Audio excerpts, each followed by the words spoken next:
Welcome to the International Trade Minute, quickfire trade news, where time is trade. We are your go-to podcast for rapid and concise updates on trade and law, designed specifically for busy trade professionals. Sponsored by Rydell Law Firm and prepared by seasoned trade attorneys, our twice-weekly podcast packages your essential trade updates, all in the time it takes to enjoy your coffee break. Subscribe now on Apple Podcasts, Spotify, and Google Podcasts, and join the conversation with a network of like-minded professionals on LinkedIn. Where time is trade, make every minute count. In today's episode, we have a plethora of news that showcases the dynamics of global commerce, regulations, and the ever-evolving relationship between nations. Let's get started. First up, we're unpacking a new survey that's revealed some seismic shifts for U.S. companies operating in China. A realignment of the global business landscape seems to be underway. A fresh survey from the U.S.-China Business Council, or USCBC, has given us a glimpse into the minds of major U.S. firms. And let me tell you, the mood isn't entirely optimistic. Over a third of the U.S. companies surveyed have either paused or scaled back their investments in China. This comes against the backdrop of growing U.S.-China tensions. Pessimism about doing business in China is at an all-time high, with 28% of companies surveyed expressing a negative 5-year outlook, a sharp increase from previous years. And it's not just about sentiment. Real commercial decisions are being impacted. More than half of those surveyed said they've lost sales because of uncertainties surrounding supply continuity. Even nationalism is playing a role, with 33% of companies claiming they've lost sales due to its rising influence on Chinese consumers. And here's the kicker. The survey highlights that the primary factor behind this outlook isn't economic, but geopolitical. A whopping 77% of respondents mentioned geopolitics as a concern affecting their long-term strategies in China. But it's not all gloom and doom. There's a silver lining here. Since the survey was conducted, both the U.S. and China have ramped up diplomatic efforts, which include establishing info exchanges on export controls and launching new working groups on trade issues. And travel is becoming easier too, with an increase in direct flights between the two nations.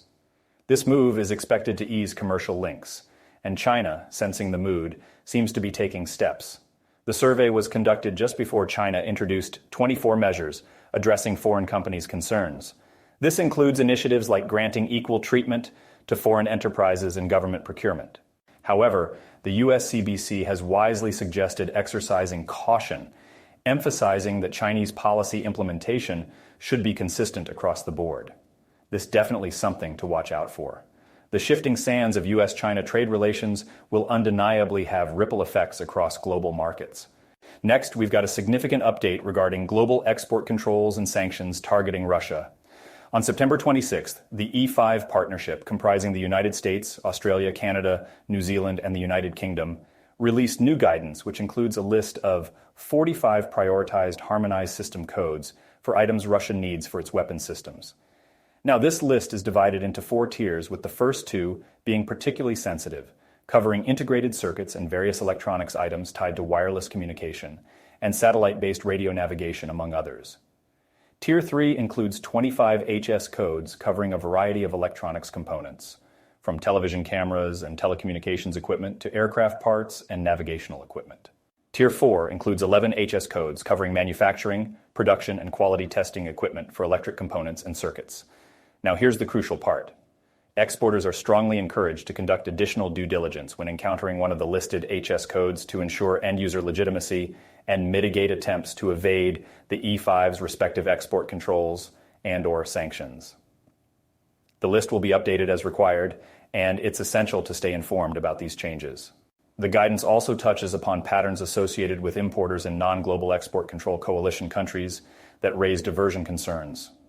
Some red flags include a company that never received exports prior to February 24th, 2022, or a significant spike in exports after that date from the high-priority Tier 1 and Tier 2 HS codes listed in the guidance. It's crucial for exporters to conduct customer and transactional due diligence to address these diversion patterns prior to export. Evaluating the customer's date of incorporation, the end user, and end use of the item, and checking the consistency of the customer's line of business with the ordered items are some of the steps that should be taken. For existing customers, exporters should pay particular attention to any unusual increase in the volume or value of orders, Additional information about the end use and end user should be requested and reviewed, and any inconsistencies between the items ordered and the customer's line of business should be noted. The guidance also lists new transactional and behavior red flags, including transactions related to payments for defense or dual-use products from a company incorporated after February 24, 2022, and based in a non-GICC country, and a new customer whose line of business is in trade of products associated with the Tier 1 or 2 HS codes. Importantly, failure to comply with these recommendations can result in serious consequences, including reputational harm, future business relationship challenges, fines, and/or criminal charges. It's vital for companies to know the laws and their obligations. On to our next story, the latest in the ongoing issues surrounding Mexico's genetically modified corn and its place in the USMCA trade agreement. According to Mexican Economy Minister Raquel Buenrostro, the panel that's weighing in on whether Mexico's policy on biotech corn contravenes USMCA rules is set to make a determination by March 2024. Now, this announcement came during a press conference in Washington, following the recent high-level economic dialogue meetings on September 29th. When U.S. Trade Representative Catherine Tai was questioned about the biotech corn discussion with Minister Buenrostro, she confirmed that while they covered several subjects, the corn issue was not one of them. The matter, she stated, has now been handed over to legal teams, emphasizing the delegation of this crucial agricultural concern. Despite bypassing the corn discussion, Tai did bring attention to the significance of addressing the rising concerns over the recent surge in Mexican exports of specific steel and aluminum products to the United States. Both Tai and Buenrostro acknowledged the vital need for boosting steel and aluminum trade monitoring efforts and are pushing towards the reinstatement of Mexico's export monitoring regime. Other highlights from the press conference included statements from Secretary of State Antony Blinken, focusing on improved border coordination and the introduction of a model port. This pilot project is aimed at streamlining inspections and reducing wait times, thus enhancing the ease for legal goods and individuals to cross the border, all while bolstering the fight against fentanyl trafficking. Ensuring faster cargo movement is also a priority, as iterated by Mexican Foreign Secretary Alicia Bárcena. The vision is to automate all cargo processing, aiding in quicker, more efficient cross-border trade operations. As we await the panel's decision on the genetically modified corn policy, the commitment of both Mexican and U.S. officials to address various interconnected trade issues remains apparent. Next up is a big one for the semiconductor industry. The U.S. Commerce Department has just released its final version of the guardrails for the CHIPS Act funding. Last week, the Commerce Department revealed the measures it said will prevent its semiconductor industry grants from being used to benefit certain foreign countries of concern, including China.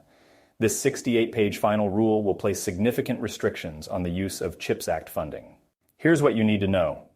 First up, funding recipients are now prevented from using the money to invest in most semiconductor manufacturing in foreign countries of concern for 10 years after the date of award. The rule limits funding recipients from conducting certain joint research or technology licensing efforts with a foreign entity of concern. Despite some critics calling the term foreign entities of concern too broad, the Commerce Department is keeping its definition, which includes parties on the entity list and other denied party lists. The agency believes funding recipients will exercise appropriate diligence to identify entities that fall within this criteria. For those wondering about the term significant transaction, the department is rescinding its proposed definition. It will now define significant transactions for each funding recipient in their agreements with Commerce.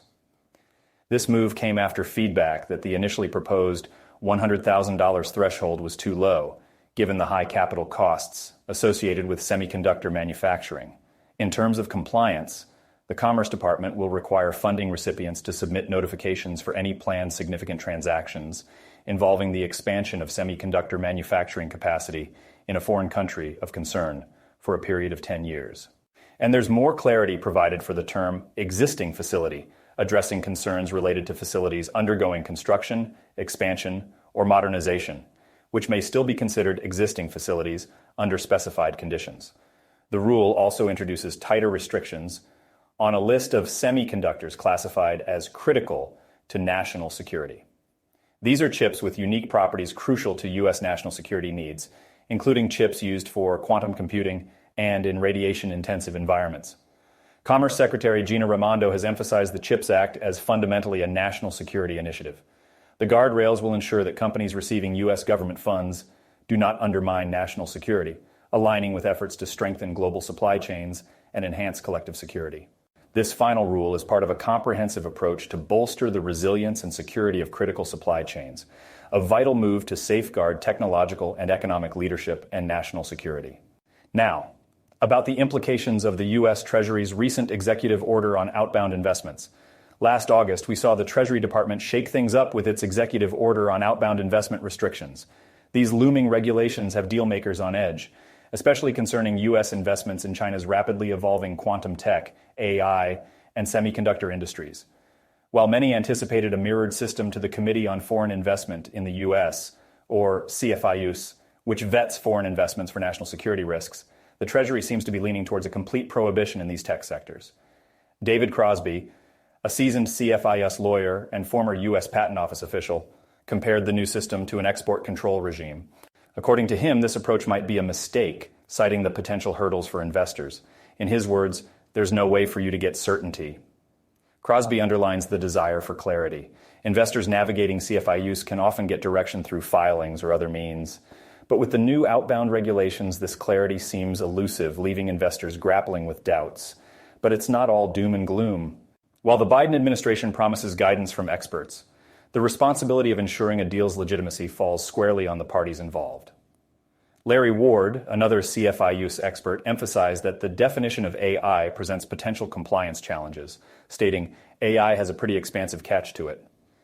Many non-traditional tech companies might inadvertently find themselves under its umbrella. For David Lynch of Sayari, due diligence practices remain largely unchanged. He notes a lot can be done by simply mapping ownership structures and mapping investment flows. However, the catch is in the details. Differences in naming conventions between the English trade name and the registered name in China can trip up even the most diligent. One major concern, the vast number of subsidiaries indirectly connected to watch-listed companies. As Lynch puts it, this creates a potentially dangerous operating environment. To wrap up, the Treasury's upcoming decisions are crucial. Crosby believes the absence of a mechanism to pre-vet outbound investments may further complicate the landscape for American investors. National security remains paramount, but achieving it while facilitating smooth trade requires a delicate balance. We continue by looking into a pressing topic that's gaining momentum in the legislative halls of the United States, the Reinforcing American-Made Products Act. This bipartisan bill, reintroduced by Senator Mike Lee, a Republican from Utah, and independent Senator Angus King, aims to bring uniformity to the Made in the USA labeling, overriding the more stringent California standards. According to California law, products with any foreign-made part cannot be labeled Made in the USA. The proposed federal legislation, however, advocates for the Federal Trade Commission's more lenient standard, which allows products to be labeled as Made in the USA as long as they are virtually all made in the country. In a news release, Senator King said, "The Reinforcing American-Made Products Act would ensure that a Made in the USA label is a simple, straightforward way to help consumers make informed decisions about the products they intend to buy." This bill, identical to one introduced in the House by Rep.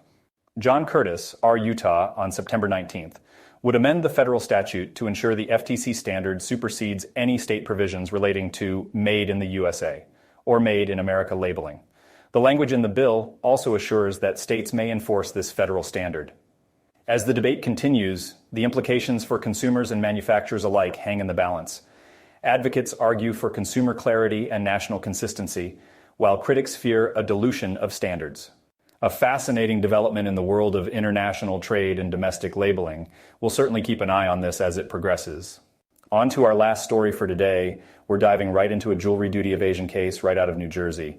It seems that glitter isn't the only thing sparkling in the world of jewelry. The U.S. Attorney's Office for the District of New Jersey has announced a significant settlement involving a prominent New Jersey jewelry company. The company, 21st Millennium, and two of its key players, Iqbal Virani and Aqib Virani, have admitted to evading customs duties on their gold jewelry imports. Now, just to give some context, from 2017 to 2020, 21st Millennium acted as the importer of record for over 80 jewelry shipments from unnamed foreign countries.